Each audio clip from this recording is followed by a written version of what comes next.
What's up, everyone, and welcome to another edition of Believe in Falcons. I am your host, Will McFadden, and joining me, as always, former Falcons fullback who has never lost to the New York Jets, Ovie Mughelli. What's up, Ovie? How you doing, man? I'm doing great, Will. I'm doing great, man. It's a happy day. It's a happy day because Falcons won again, finally.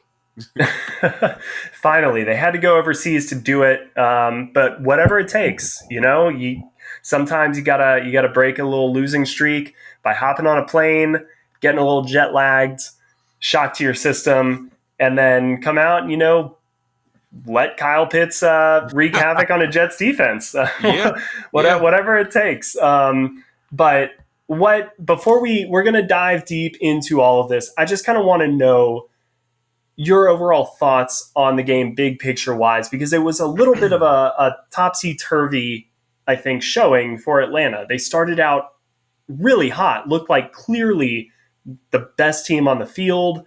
Almost like Yeah. the corrections had been made after the Washington game. It was like they took all the best parts of that game and left all the crappy parts behind. But then the second half came, and it almost started out eerily similar to the Washington game, where the Tevin Coleman almost broke a kickoff return for a touchdown at the very start of the second half, and then the Falcons kind of started shooting themselves in the foot a little bit there. So, what do you take away, big picture, from this game? Is this a great win because any win is a great win, or is it a little bit concerning given that we saw some of the tendencies that have bitten the Falcons in the butt over recent seasons? I'd say it's a great win. I mean, it's hard to win in the NFL. It's hard to put four quarters together that are perfect. Only the best of the best teams do that. So just the fact that we got to the 17-0 lead and we didn't blow the lead. Yeah, they came back a little bit, but we didn't blow the lead. That was a mighty victory in the Atlanta Falcons fans' eyes and the Falcons organization, because we could have mailed in after that Washington football team loss. That was such an ugly one, such a one that we should have had. There could have been players, coaches, and people all the way around said, you know what, let's just worry about next year. Let's get the draft pick. Let's kind of shut things down. Let's go into that lower gear. I've seen it happen a lot of times. So I'm just happy they, especially with that long flight, came out and showed that they still are a above average team. I think that the Falcons, they're not world beaters and they're not playoff killers, but they are an above average team if they play up to their potential. So in the big picture, I think it's great they're going to this bye week so they can really kind of soak in this win and just bask in that glow of we're not as crappy as we thought we were. Because if you didn't beat the Jets, you're a crappy team. You're a real shitty team if you can't beat the Jets. That'd have been and tough. we, thank God, we're able to. So I'm feeling positive, upbeat about those Falcons. Yeah, I am too. I think that last week, obviously, I was a lot doom and gloom, but you are. probably warranted. We'll get into the nuances. I don't know if I'm ready to totally buy into this team after today's performance, but it was certainly better than the alternative. So before we dive much deeper into this game, let's take a quick break and hear from today's sponsor. Ovie, I think I have to give you a lot of credit because wasn't your prediction for this game 27-20? I think it was. I think it was. So kudos to you. Was it not? Hat tip to you, my friend. Great pick there. But I want to know, in your mind's eye, is this the way that you saw the game playing out when you predicted 27-20? No, I didn't see us losing or kind of letting things slip at the end. I thought there'd be more of a fight from the Jets early on. But, God, poor Zach, their quarterback, goodness gracious. I'm sure he'll be good year 2 or 3. I told you, man, it's a one step forward, 2 steps back with Zach Wilson so far. And we called it. We said that he was going to throw up some interceptions. And that sack, right? I specifically remember mentioning he's going to turn a 4-yard sack into like a 17-yard sack. And that's what he did at the very end of the game. As he did. So, no, that is I saw the game us winning the game because we're just way too good, and Matthew Ryan Ice is not going down like that. It was already bad enough No. that Taylor Heineke seemed to outduel Matt Ryan. He's not letting Zach Wilson, the QB from the Jets, outduel him.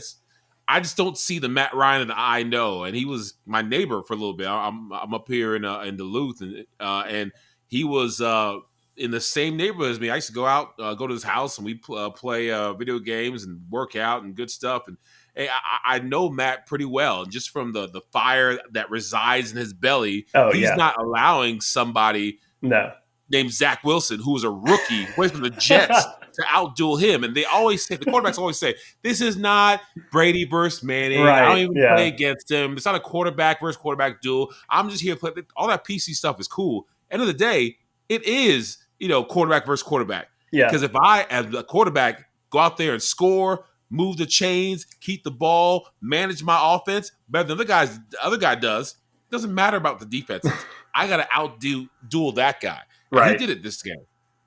I remember I tried to get Matt on a question kind of just like that, because you're right. That's the standard answer for a quarterback. It's, it's not me versus Aaron Rodgers, because I'm worried about the Packers defense. I'm not worried about Aaron Rodgers. He's going to do what he does. I got to do what I got to do. Standard, typical answer. So I remember one time asking Matt, hey, you guys are playing the Panthers. Luke Kuechly, one of the greatest linebackers in this game, a quarterback on defense. Just what's it like going mano-a-mano against somebody really smart, went to Boston College, just like Matt did, like cerebral guy? He basically gave me the exact same answer. He was like, Luke's great player, smart guy, but we're focused on us. We got to execute our game plan. He's and I was like, you're good at this. You're not giving me anything here. So but Matt had a great game. But Kyle Pitts, we said if there was a path to victory for this team this week, Kyle Pitts would have to be a big part of it. And boy, was he. Yep. What did you think about the showing from the rookie tight end? His first 100-plus yard game. He finished with 119 yards, and his first career touchdown came overseas. Just a great showing from Kyle Pitts. Yeah.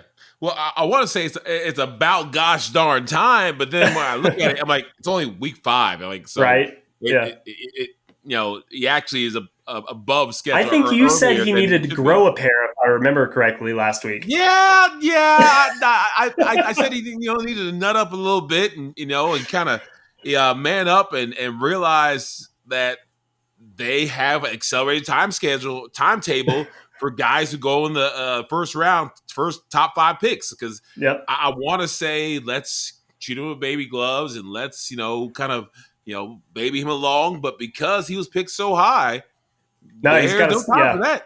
He's got to step up. And what I love is that he responded, because there is a lot of pressure. There's you, there's me, and 1,000 other dimwits on their podcasts and their television shows and their radio shows say, Kyle Pitts got to do this and Kyle Pitts got to do that.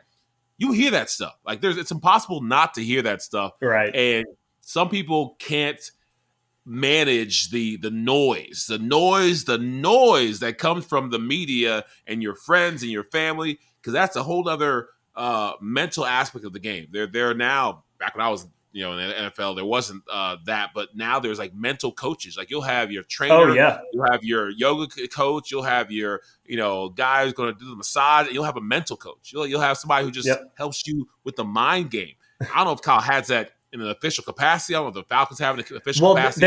There's a whole room adjacent to the weight room in the training facility where they do mental strain testing, where they basically put you in kind of a mental fatigue, and then test your decision making and really try to teach and train. Okay, it's the fourth quarter. You're tired. You've been playing all game long. You are just drained. How is your body going to respond? How are you going to function? How do you make these decisions? And that's actively something that the NFL, they're teaching and training their guys on. But no, to your point, they hear everything.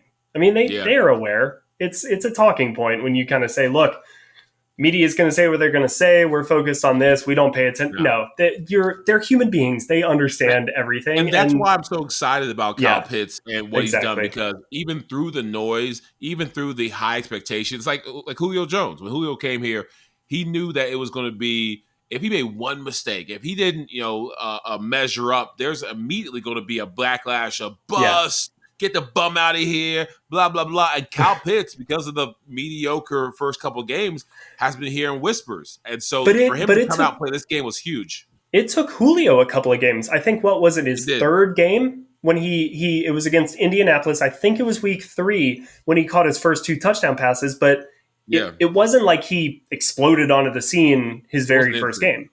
No. And again, we are so spoiled. It's week 5. And we're Right. like, why hasn't he done anything yet? It's week 5. Yeah. Taking 3 to 4 games to acclimate to the speed of the NFL is, normal for Yeah. any rookie. So I'm happy, though, when we needed him the most. And because we had no one else to go to, he showed up. He stepped up. It's just good to see. It's like a feel-good story. Like you watch one of those Lifetime movies and, has a happy ending. And you're like, all right, this is the Kyle Pitts Lifetime movie where he finally gets that 100-yard game. This is good. I like this. I'll watch it again. Yeah, it's Ted Lasso, but in real life. Yeah, there you go. I really like. It seems almost like Kyle, like they drafted a little bit of a Julio personality clone, because it seems like Kyle's so unassuming, right? Like Yep. so many really good dominant players have a certain swagger about them, and they want to make themselves seen and heard, and just they make a big play and they're flexing, and it's like making a big show about it. It just seems like the eye roll that Kyle Pitts had when he made a big play, and then there was a penalty kind of called, and it came back because of a holding or something like that. That was the most emotion I think we've gotten out of Kyle Pitts all season. Yep. And it was just, he was slightly annoyed at the fact that like his big play didn't count, which fine, be annoyed. I would be annoyed too. So I love that in him. And it's, who has 9 catches for 119 yards and a touchdown? Travis Kelce, George Kittle, like Darren Waller. Kyle Pitts did that in his 5th game. And yes, it's the Jets.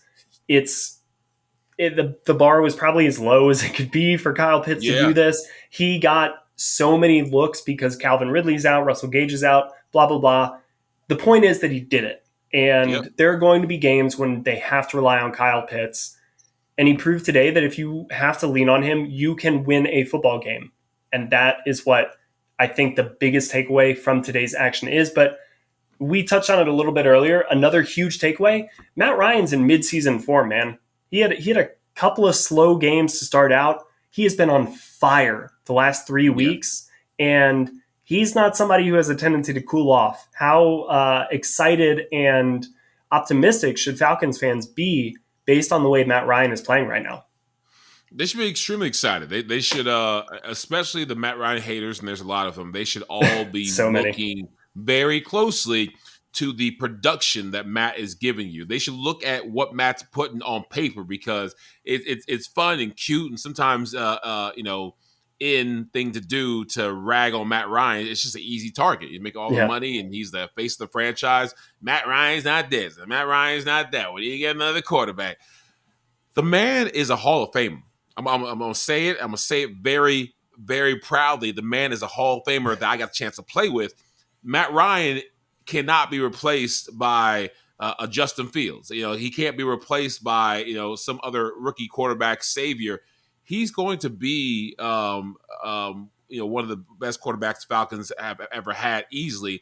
And he's one who we get to experience and appreciate him right now, because he can win games all by himself with a bunch of guys. Thank God we had Kyle Pitts, but with Tajay Sharp, Olamide Zaccheaus, and whoever the receivers Think about that. Say that again. Say those names. Those were the starting receivers today. Tajay Sharp, Olamide Zaccheaus, Matt Ryan won this football game. Yeah, he did. That's what great quarterbacks do. Yes. You take the route tree, you take these pieces, and you find a way to go through your progressions so quickly. So you throw safeties off with your eyes, use all these old school tricks, and you just march the ball down the field. That's what Matt can do. And Yep. this is one of the few situations where his just, I guess, the weapon that he had through the passing attack helped to open up our run game because they respected Matt Ryan so much that we were able to not have a bunch of guys in the box. They were like, all right, we got to cover because Matt's going to go off. And yeah, we know that they're missing the receivers, but they're beating us through the air. Let's stop that first. Then we go to the ground, and we have Cordarrelle Patterson and Mike Davis doing their thing. Well, that's actually, I think, a phenomenal point by you, because the biggest thing that I've noticed, I think, going back and rewatching some of the games, the Giants game in particular, there's no Derrick Henry on this offense. And Nope. I think that the way that Arthur Smith in Tennessee really utilized his offensive scheme was the run game was the focal point, and then you really passed off of the threat of the run. And they had so many two receiver routes, and they did that a lot against New York as well. But the difference was the Giants were dropping like 7, 8 guys back into coverage. Two receivers against zone that dense is just not going to work, and it wasn't. That's why the Falcons only scored 17 points and barely. But I kind of like the notion that maybe Arthur Smith is learning that the Falcons with Matt Ryan at quarterback can be a pass-first team with the pass as the threat that then really opens up the run game. And you can do both things in the NFL. I do believe that you can pass to set up the run, even though I know you probably are a bigger fan of the traditional let's run to set up the pass, like establish your physicality, let's dominate at the line of scrimmage. Yes. It's a great way to win. I'm not going to begrudge you that. It's so much fun when you can do that. But I do think that there is a little bit of a middle ground that the Falcons can employ here. And I think that we're seeing that the way that the Falcons are utilizing their running backs is probably just the way that they're going to do it for the rest of the year, right? Yeah. They're going to get both Cordarrelle Patterson and Mike Davis touches. Cordarrelle is probably going to be a bigger part of the passing game than Mike Davis, but Mike is still going to be their kind of nose brunting running back who's just going to be there. They're kind of like bread and butter. When it's a rundown, Mike Davis is in there. Even though Cordarrelle is averaging, I think, more yards per carry, Mike Davis just does bring the running back physicality that will wear down defenses. And that's what running backs really are valuable for in today's game, is just punishing a defense, making them hurt. They got to tackle you every single play. And Mike Davis does that, right? Yeah. And so that's where I think they're just going to stick with that. They shouldn't change it. There's no reason why they should change it. We have to find out who we are, and quickly, because we have been struggling to find our identity. We thought that we could kind of create one for ourselves and set it, but we've had to be flexible and morph around injuries and lack of production and new weapons that we've uncovered. And so, in part of forming our identity, that two-headed monster with Patterson and Mike Davis, it is a weapon when used effectively. So I love it. I love what Arthur Smith is doing with it. I think that we're going to be able to win. Here's the fun part: win some games that we shouldn't win. Because the Jets, we're supposed to beat the Jets. We're supposed to beat the football team. Supposed to beat the Giants, the NFC East, all of them. We're supposed to beat them. Cowboys, we can go head to head and have a fight, but we're supposed to beat the rest of these yahoos.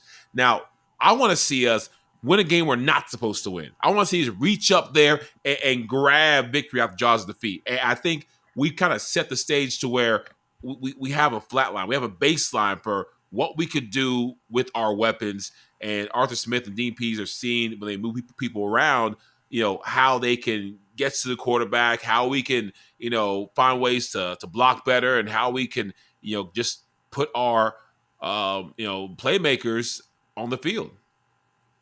Yeah, I think that kind of what you're saying about winning games that you shouldn't win or that you're not expected to win, that's why I was so upset, I think, last week, is that it proved that this team is still capable of losing games that they should win instead of winning games that they're expected to lose. Yeah. I do think that we'll see that. We'll get to this in a second, because this is kind of the overall point that I want to make about this game. But I still don't know if today convinced me that the Falcons are completely over that habit of losing games that they're expected to win. Oh no, But that we'll didn't convince you. We're a step in the right direction, but no, this does yeah, not say the Falcons have arrived. By no means, my right. friend William, have we arrived, No. and that second half proved it to us. But we won. So That is the most important, because until you figure it out, winning is the best strategy. But I think that the identity of this team, we do need to start factoring in the defense a little bit. Early on in this game, defense were shutting down the Jets. They didn't yeah, have a first down, I think, until their third or fourth series on offense. They got a couple turnovers in this game, some sacks. What did you think about the way that the defense played today? And do you think that we're going to see more of this and the way they played against the Giants, or do you think that this is still going to be kind of an up and down limbo season for this unit? I think the defense is. I love what you're saying. The defense has got to, start becoming part of the conversation when you talk about our strengths, because we are seeing DPs, create something that I really like. And Yeah. some stats. The past TDs we've allowed coming to this game, 11. That's the most or the worst. Interceptions, we've had 0. That's the fewest. The worst. The QB rating allowed is 120.1 is the highest. Like we're bad on defense. We're bad, bad, bad. But against the Jets, I know it's the Jets, but still, 0 pass TDs allowed, 1 interception, QB rating 63.5. Like that's good stuff. And I'm not going to keep on saying it's the Jets, because we've played bad against bad teams before, and so Yeah. finally showing up against a team we're supposed to show up against. Jacob Tuodi Mariner, I can't pronounce his name correctly. Yeah. A couple guys. We got a couple of sacks. We got in the backfield. We were having pressures. Like I was enjoying the defense do their thing, and I think it's just hopefully just a sign of what's to come. Yeah, I mean, I think the biggest thing with this defense so far that's been frustrating is it is very boom or bust. Is Yeah, you've got the Giants game in this game where you shut out pretty much another team. I mean, you're allowing 2 touchdowns, and then you get the. eh, What sucks is that the Tampa Bay game, I guess, technically counts as like a point scored, but that's not really on the defense because there were 2 pick sixes. That's 14 yeah. points that gets credited towards Atlanta's defense. So that's really going to knock them down. But it was kind of like the Tampa and the Washington game, and maybe the Eagles a little bit, but they have been very boom or bust. We just have to hope that they're trending more towards boom. Obviously, you're not going to be playing the Jets and the Giants every single week, and so it's only going to get harder from here. But it was still a very positive thing to see the defense, especially with a lot of younger guys really having to step up into roles. Jalen Hawkins getting that interception today, Ade Ogundeji Mm-hmm. getting his first sack of his NFL career.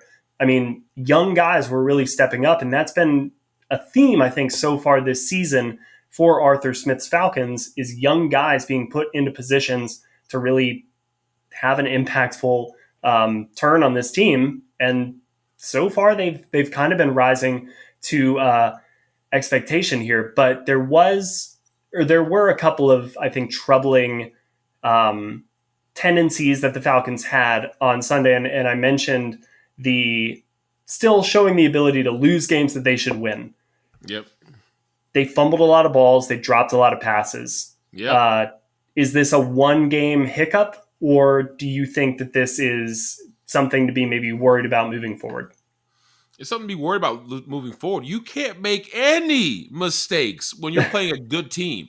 Again, it's the Jets. I'm glad we won, but we can make Yeah, mistakes and beat the Jets, and yeah, beat them soundly.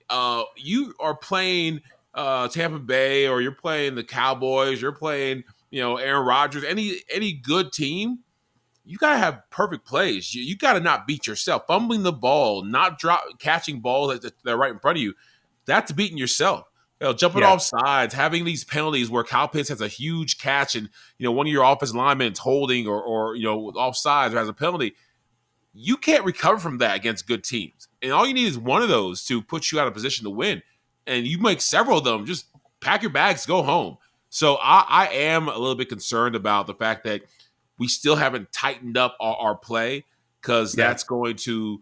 I mean, that's a mark of great teams, and I've been a part of some great teams in Baltimore and Atlanta. And when we were playing, we just had that professionalism. Even our young guys, they took from the old guys and were precise with their splits, the lineup, the snap count, with their tempers. They played to the edge and over the edge, but they're not getting a penalty. They just did not want to beat ourselves because we knew that to be one of the best teams, we had to be efficient, we had to be tight, we had to be sharp, and we were that. This Falcons team is not that. I mean, the perfect opportunity. So what you're saying, I can picture a Baltimore team, the beginning of your career, early 2000s, just professional as hell, like you said. Just a professional football team, man. Ray Lewis, Ed Reed, they're not letting anything go on defense. You guys weren't on offense. Those guys would come to the offensive beat room and say, hey, get it together. Hey, you, offensive line, stop them on sides. Stop it. Like they literally would come into the offensive breakdown meet room and let us know the standard of excellence that was expected. And I loved it because unfortunately we had Kyle Bowler leading us as our quarterback. It was a horrendous mess. And so it was Jamal Lewis was our bell cow. That was our offense. And Ray was like, just keep the ball as long as possible, Jamal. Kyle, don't throw an interception. Let's just grind it out. We'll get you 3 and out. Back to you. Y'all grind it out. But the level of just the expectations that we had there from the youngest man, the lowliest of us to the superstars was all to be excellent. And, not every team has that expectation or is enforcing that expectation.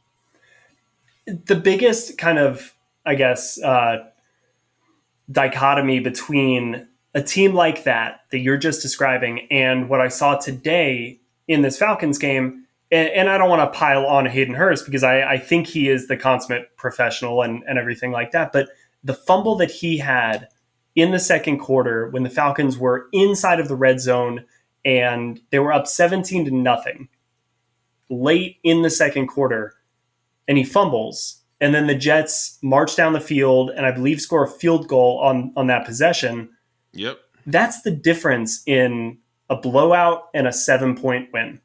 If Hayden Hurst scores, if he wasn't even going to score on that play, if he holds onto the ball and the Falcons score a touchdown on that drive, that's 24-0 with 2 minutes and 12 seconds left.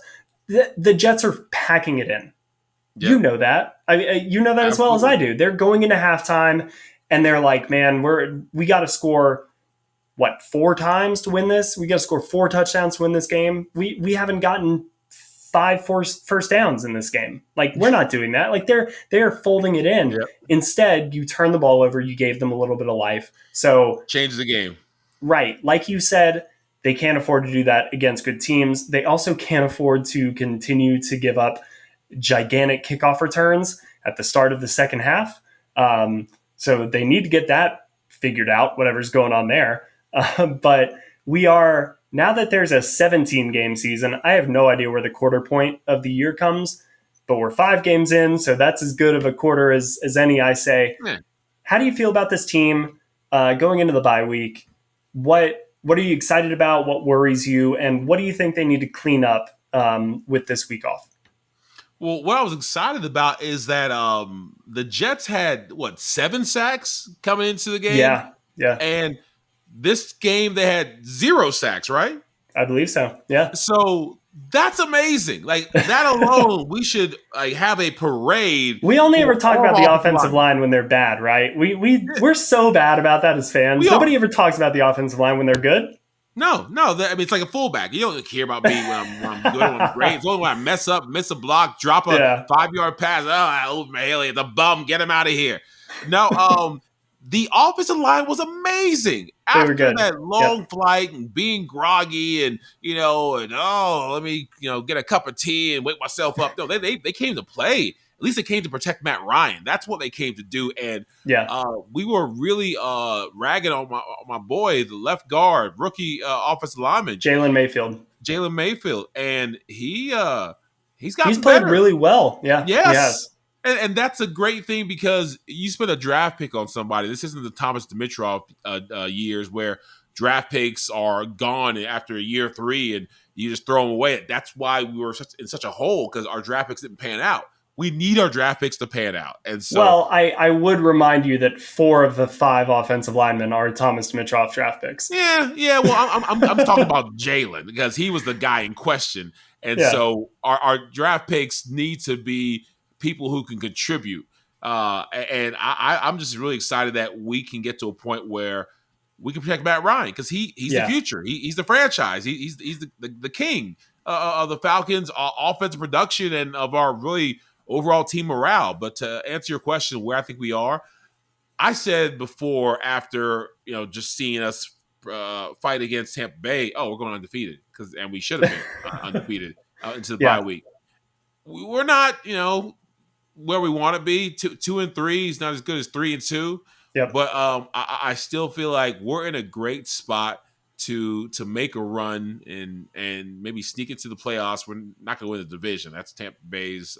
They own that, and even the Saints. I want to see what we're going to do against the Saints. I know that throw the record out the window when we play the Saints because of the rivalry, but I still would love to see how we measure up against good teams. So I'd love to say we're on our way, but like you mentioned before, I'm not convinced with the mistakes that we still had, and we beat a Jets team. I'm not convinced that we're all the way there, but I'm hopeful, and I see enough to where I can I can confidently say that we have a fighting chance. And all I need is a chance. Last year, this time, there's no chance. We want them to lose. We want a draft pick. We want to get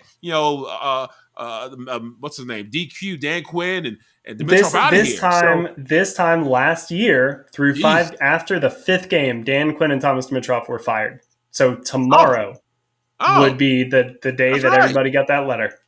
How about that, man? Yep. That and I get they're people, they have jobs. It's not nice to root against people to lose their jobs. Well, DQ's doing fine in Dallas. Yeah, they're fine because coaches have guaranteed contracts. So they fire them, boo-hoo, they still have their money. And they're going to get hired anyway, unlike players. So they had to go. Thank God they went. And the Falcons, almost made it was scary because you didn't want them to do too good because they would keep everybody. I was like, no, get rid of everybody. Let's have a complete redo. I love, I think it was Raheem that took over. He did a decent job, but still, we needed this. We needed a redo for the Falcons franchise. Matt Ryan deserves better, and I think he has it now. So we're close to being the team that we want to be. Well, not to go on a tangent, but you got Dan Quinn now succeeding in Dallas. Raheem Morris seems like he's doing great over with the Rams. Steve Sarkisian's over here just taking Oklahoma right down to the wire. Hey. Jeff Ulbricht's up in New York with Robert Saleh. Like people are a great thing. People are going on to better places than Atlanta when they leave. You're welcome. But no, the reason they lost the Washington game is still the thing that's my holdup with this team. They've yet to prove to me that they won't lose the games that they should win, that they are winning. Like they should have won that Washington game. We should be sitting here at 3-2. And if it's 3-2, you are tied with Carolina and New Orleans right now in the division. And you feel so different about this team going into the bye week. But they lost Washington. And even though that was kind of a little bit of a weird fluky loss, they still lost. And even though today was kind of a weird win, they still won. And that's kind of all that matters in this league. So I guess we can wrap up our real conversation about today's game, and we can get into a few more specific player-focused things with the Monday morning meeting. Tomorrow, they're flying back from London. You have to be really happy with the win just for that reason alone, because you were kind of terrified at the prospect of this team and these players having to lose this game and get on an 8-hour flight back to Atlanta, where they're going to land probably right now at 10 o'clock and have to do it. But they won. So party on the flight back, and now they can go into the bye week with a win. But tomorrow morning, when they review the film before everybody gets the week off, who do you think comes out of that really well? Well, I mean, Matt Ryan is breaking records, passing Eli for Yep. all-time this and all-time that, and he knows it. And he has the same cool demeanor. I don't know. I broke another record. No, I didn't even know that. I'm just playing my He's game. texting Eli after the game. What's up, bro? How's it feel, No, number 2? he he plays PC very well, but at the end of the day, he knows what legacy means, and he knows the importance of the landmarks that he's crossing, or the momentous occasions that are occurring in his time here. But they mean nothing unless you win a Super Bowl. Like you don't want to be a Dan Marino that had a lot of great yards and great stats, but don't have a ring. Like that stuff hurts. Like I never expected the ring because I'm a fullback, and I can't really end of the day determine if we're gonna win or lose by my play. I can help. I mean, I'm a pretty decent role play in the run game, but not like a quarterback. Like you go home and cry your eyes out if you feel like you made mistakes that kept you from winning. So Matt Ryan is a guy. I think he's going to be happy. He's going to have a good Monday morning meeting. He's going to be really praised by coaches and teammates for taking a ragtag group and being able to elevate their level of play to something that allowed them to get a win. Because there are a lot of people who play great but can't make people around them play great. Matt can do both. I think when we talk about quarterbacks, like the quarterbacks that we talk about really elevating or being like the best player on their offense are usually the dual threat quarterbacks, right? Because we're able to see Kyler Murray run with the ball in his hands and make impact plays and things like that. But today, given the fact that he was without Calvin Ridley and Russell Gage and just really depleted, especially at the wide receiver position, Matt Ryan was the best player on the Falcons offense today. Yep. And he had to play like the best player on the Falcons offense, and he did. And that's sometimes easy to overlook when the dude's not running for 60 yards and picking up first downs on 3rd and 12 and whatever. Matt Ryan played his ass off and made all the completions, threw balls to less talented guys and stuck it right where they weren't able to drop it. He did so well. But the other guy who really stepped up for this team is Kyle Pitts, and that's why he's going to get my award for this. How can you give it to anybody else? He broke out, dude. That one-handed catch on the run, that was a bullet from Matt Ryan. Pulled it in. I have to know how big this guy's hands are, because it seems like he just catches everything that comes his way. It's insane. I'm so excited to have him on this team and part of this franchise for the foreseeable future, because we get to root for him. And it seems like he's going to have a lot of plays worth rooting for. My bad meeting room experience is not just one player, because I couldn't identify any single one player, but it's the kickoff coverage unit, man. Yeah. Like, stop giving up. Get those guys. Stop giving up 70-yard returns. What are we doing? That jump started the Jets. You were winning by 14 points at halftime. They all of a sudden moved the ball down to the 30. Their offense hadn't been doing anything all game long, and you're just going to put them right in the red zone? It's killing me. Stop doing it right after halftime. What is happening? Stop it. Don't do it again. No, that's a great one. And as a fullback who, was a special teams contributor in a big way, because I had to be, or else I wouldn't have made any teams, Ravens or the Falcons. I know how, when we see blood in the water, when we see a team that's vulnerable, that we can actually get those big gains on, big runs on, we practice a little bit harder. We scheme a little bit harder. The coaches on the other side, special teams coaches, they salivate and they kind of recreate things. And we're like, all right, not once, not twice. This can happen multiple times. This is a bad special teams unit.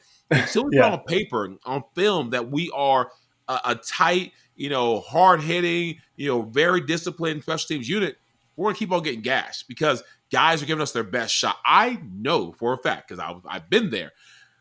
When you don't think you have a chance, especially the guys who play in offensive defense, you're trying to save yourself for offensive defense. We're not going super duper hard. Now, the guys who only play special teams, of course they're going hard. That's all they do. They want to keep their job. But the guys, like me or receiver or these linebackers, they'll go hard, but they're not going all out, everything they got, every last bit of energy, giving the ultimate maximum effort. We're not doing that.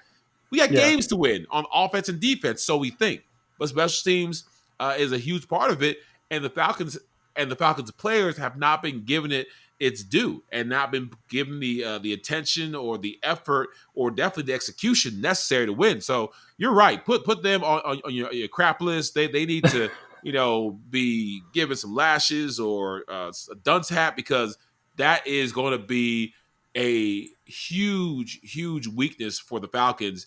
We could finally do everything right. Offense, defense, bam, special teams. He ran one back. Bam, special teams. Yeah. Punt cover. They're running it It's back what again. cost them against Washington. So we got to fix that soon. My bad Monday meeting is the same thing that you kind of mentioned earlier. I say a pox upon the special teams kickoff cover, a pox upon them and all that they do to try and fail to kick off the cover well. I don't know. As a special teams guy, I feel like that they are just putting stuff on paper that's going to give the whole league free reign to go hard on us, because once you know that there's blood in the water, once you know that there's a weakness in that special teams place, there are bad teams who say, we can get an edge on the Falcons because we can gash them here or gash them there. And there are guys who go a little bit harder when they know that we can actually be, contribute, or we can gain an edge here, because most guys are looking forward to the next defensive play or offensive play, and they're not going to go all out unless they're just special teams guys. But they will if they feel like they can. And there's also another part to that where injuries take a big toll on that, because special teams is the part of the roster where injuries are actually felt the most. Because when you have the next man up mentality, those guys are now focused on offense and defense, to your point. And somebody who was maybe third on the depth chart would focus solely on special teams. That was their way to make an impact in the game. Now, all of a sudden, Olamide Zaccheaus is your starting wide receiver. He's your number one receiver in this game. Before, special teams was really his kind of MO to make an impact. And that's just a trickle down of injuries that you really feel throughout the season. And special teams is definitely an overlooked part of that. So special teams unit for the Falcons, you guys are on notice. Let's clean it up during the bye week and make sure that doesn't happen while you hopefully look to make a run following the bye week. Before we get out of here, Ovie, let's do a real quick look around the NFC South. I mentioned that the Falcons, now at 2-3, are just one game behind both Carolina and New Orleans, who are 3-2. Carolina lost today to the Eagles, so now they've dropped 2 in a row after starting 3-0. And New Orleans beat Washington, so they are 3-2. Tampa Bay, obviously, atop the division at 4-1. But seems like the Falcons are going to be able to make up some ground here. Carolina, New Orleans especially, doesn't seem like they are as locked in as a lot of people expected, maybe coming into the season when Jameis was lighting it up during preseason. They seem kind of beatable. Carolina obviously got off to a really hot start this year, but now without Christian McCaffrey, they seem a little bit beatable as well. The Falcons will have Carolina as their second game after the bye week. What do you make of the NFC South so far? I can't wait to play the Panthers and the Saints. I'm really excited to kind of test our new Falcons against the people we're going to see year in, year out, multiple times each year. I make that we are able to compete. When last year you knew that it's not even a chance with Drew Brees. With Jameis Winston, he's a grab bag. He can pull out something great, pull out something not so great. And after that 5 touchdown start, I'm like, oh my God, Jameis Winston is the real deal. Then he's kind of come back down to earth and showed us that he's still able to give us classic Jameis. And that makes me feel good that our Falcons running on full cylinders and all our cylinders can still win. And you're right about the Panthers. Without Christian McCaffrey, they're a man, not a machine. They're actually like the Russian. They will bleed if you hit them hard enough. I'm all about seeing this matchup play out on the field. So I feel good. But again, it doesn't really matter because we're not going to win the division because the Bucs got that. But still, as far as racking up wins just to get that other spot, we'll be good. Yeah, it's the reason why I expected the Falcons, if they were going to compete at all, would be a wild card spot because I wasn't as high on New Orleans kind of coming out this season, I think, as a lot of people were. I was higher on Carolina than most, but I really thought it would be a fight for kind of that second spot. And I think whoever comes out second in the NFC South, because they do get to play the NFC East, would have a chance to kind of sneak in as a wild card team. So my last question for you, Ovie, before we get out of here, as a former player, what would be your mentality? What would you want going into this bye week? Do you want a week to really kind of emphasize the playbook, come up with more creative scheming, figure this out? Let's keep the momentum going. We have been trending in the right direction each week. Let's really use this week to get better. Or is this a week that you just want to take off, get some mental relaxation, some physical relaxation, get healthy? I mean, does it impact it that it comes in week 6? Like, that's really early just to be like, hey, I'm going to the Bahamas for a week Yeah. just to chill on the beach and not do anything. This is early for that. I mean, I would almost think that you would want to say, let's keep working, let's get better because we need to make a run the second half. But as a player, how would you approach that? You're right. It's very early. This is too early to go 1, 2, 3 Cancun. We can't take that vacation that maybe some other teams are doing well. It's funny. Even the teams that are doing well, because they're doing well, they're not doing this because they feel like this is a season that they have something to play for. Maybe the teams who are 0-4 or 0-5 or 0-6, they're like, all right, they're going to The hang Jags? out, drink a beer, get fat, but I think the Falcons, because we do have a chance to compete, we can't be having guys relax too much. Now, get healthy. You can get healthy. You can get in the training room, but you have to be locked in, dialed in, and be a film monster. You have to be just because you can't play during that week because the bye week. So all you can do is watch film. I don't think coaches, especially now, are going to be hitting too much. They're not going to have the contact there because we're depleted, on offense and on defense. Guys like Isaiah Oliver, injury reserve, Eric Harris, Avery Williams, they're ruled Yep. out for the game. We want to get all of our pieces back, and to do that, we've got to play smart. So, not to treat everyone with baby gloves, but you can't get new injuries during the bye weeks, which I've seen happen before. Coaches want to really rev things up, and we're not playing a game. Let's have a mock game. That was a Yeah. terrible idea in Baltimore. We had a mock game during the bye week, and we went super hard, tackle guys to the ground. 3, 4 Belichick guys were style. hurt. Yeah, I was Brian Billick trying to be all rough and tough, and it was a terrible idea. We never did it again, but we need to be able to focus on technique, focus on details, focus on the basics, and get better at, I think, what makes us great as a team at a foundational level. And if we do that and get healthy, I think it's the way to go. I completely agree. I think that a lot of film study, a lot of team meeting room, going over the playbook again, installing new stuff. That's actually, I think, the Yeah. biggest benefit of this week 6 bye is for the coaching staff because it's like learning how to drive a new car, right? The driver has to adjust to the car just as much as kind of the car has to adjust to the driver. And the coaches now have a much better feel for the players at their disposal. Coming into the season, nobody would have predicted Cordarrelle Patterson would be like the biggest threat on this offense. But now Yeah. we know he is. Arthur Smith has a week off to just kind of figure out what to do with Cordarrelle Patterson next.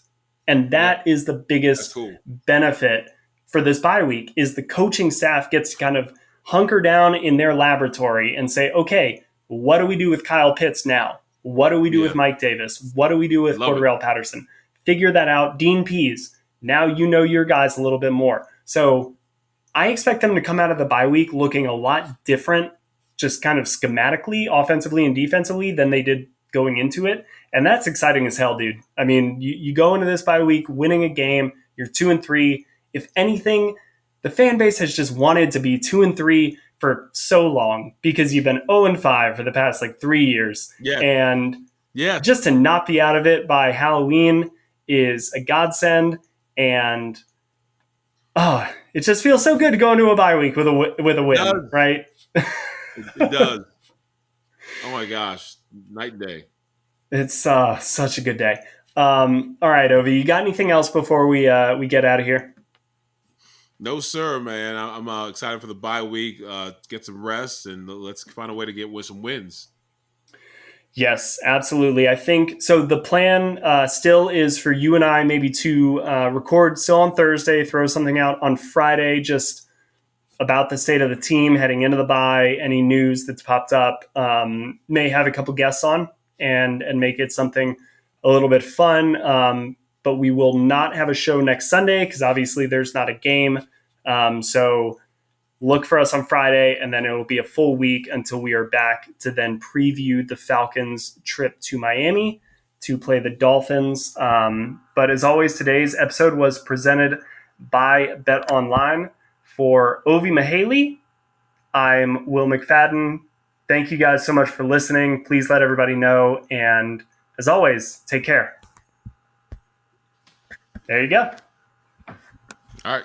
Good stuff, man. Thank you, sir.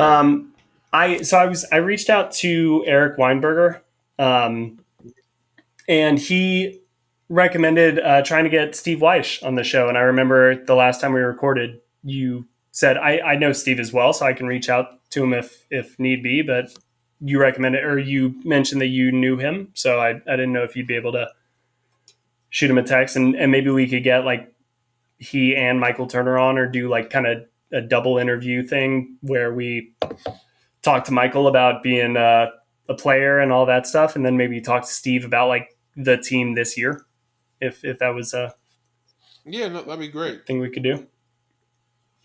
So I'm just trying to think of like what would be the most enticing like headline to get people to listen to that episode. No, I think definitely that I'm gonna text Michael Turner right now. Text Steve Weish right now.